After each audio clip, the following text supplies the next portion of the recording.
Hi, my name is Jonah Phelps. I'm the general manager here at the Old Goat Grand Rapids. Perfect. We're just going to be asking some questions, getting to know the restaurant a little bit better. Perfect. So, for starters, how long have you worked here?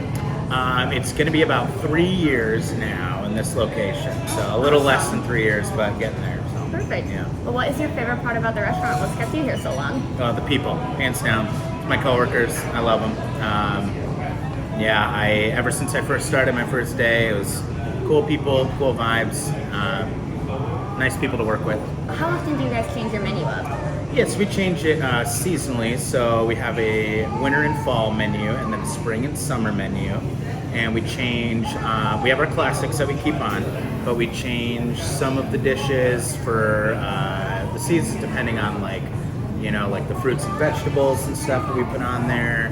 Our drink menu will change, and we'll have different like summer-themed cocktails and stuff like that. In the winter, we'll have more warm and hearty drinks to make you feel nice and good in the cold. And so it's pretty seasonal. We usually do about 2 changes a year. Okay, awesome. What does developing a new menu item look like? It's a lot. We have to go through and see what has worked and what hasn't.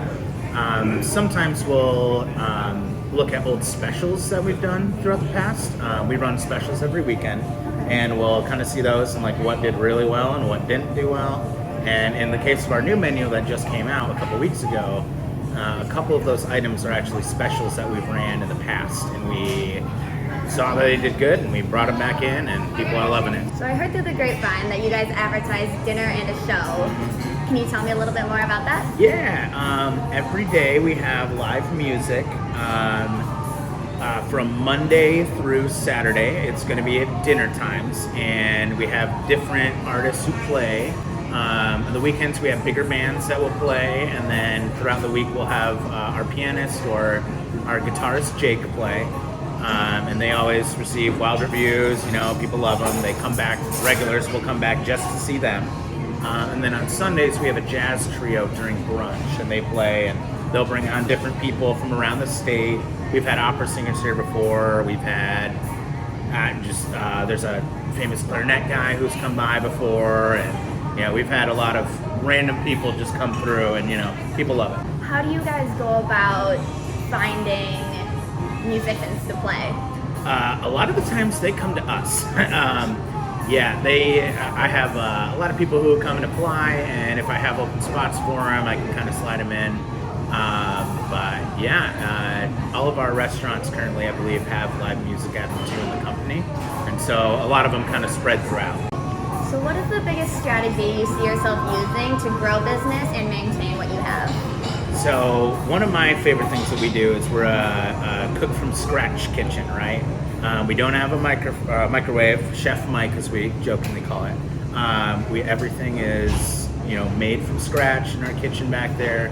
We have prep cooks who make everything, fresh ingredients always, and it just really just makes the food taste better, and people get what they're paying for.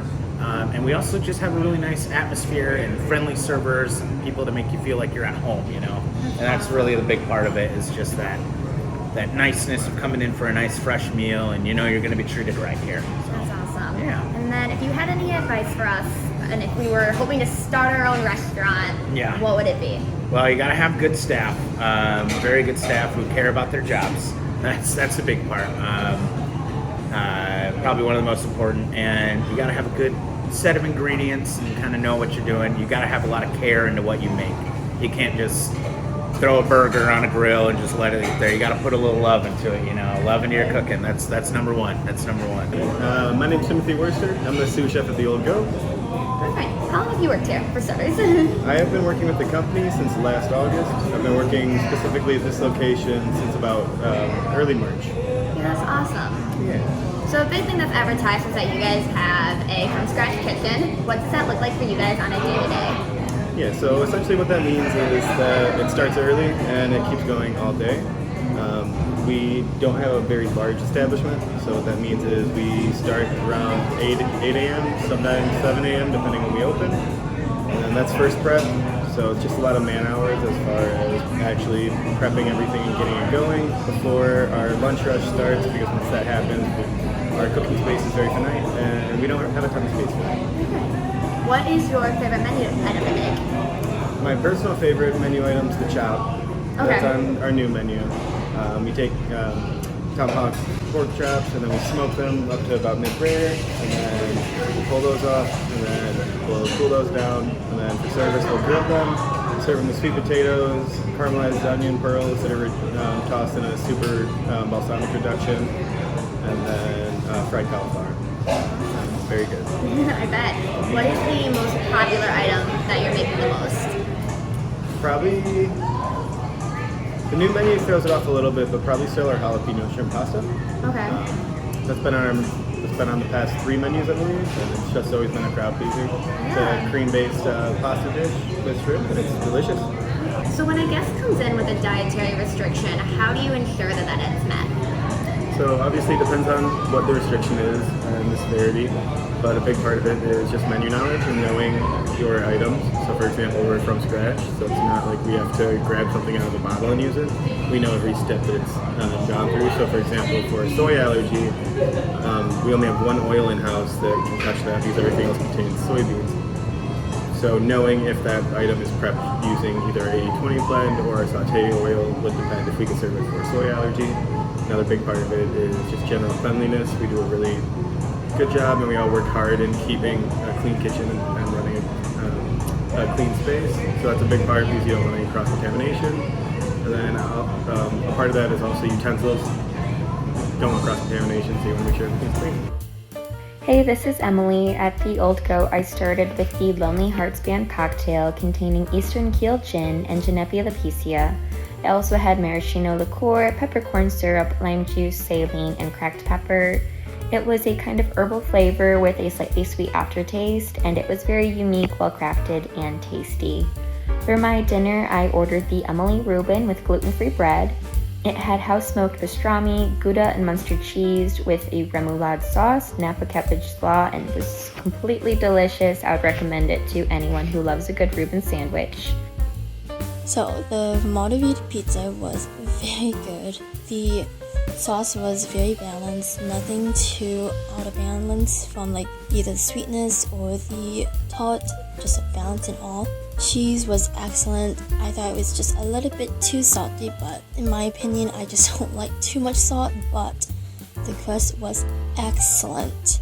I enjoyed the thin piece and it's easy to hold, and the toppings, such simple and sometimes simple, is always good. I had the Mac Zaddy, which is a white cheddar mac and cheese topped with chicken tenders in the Cabrilian chili aioli. The mac and cheese itself had a very smooth texture. It was creamy and delicious. They used a shell noodle, which really allowed for the sauce to fully coat the noodle, and you were getting more with every bite. The chicken tenders were perfectly prepared. They had a moist center and a crispy exterior, but not to the point where it was rough to eat. The Cabrinian chili aioli really added to the flavor and paired well with the sharp white cheddar of the mac and cheese. The flavors together blended perfectly, and the dish was absolutely amazing. Hey, it's Ethan. To start off my dinner, I got the No Diablo, a cocktail made from Espolón Añejo tequila, also mixed with grapefruit, lemon, maple syrup, saline, and thyme garnish. It made for a very sweet and citrus-like drink that had a mild, spicy aftertaste. And for my meal, I got the brisket sandwich, including yellow cheddar cheese, haystack onions, Carolina sauce, Napa cabbage slaw, between a butter grilled pretzel roll. It was very salty and savory, and overall enjoyable. I would definitely recommend this dish to anyone who stops by the Old Goat. Overall, the experience was excellent in both the food and the hospitality. The Old Goat is fantastic.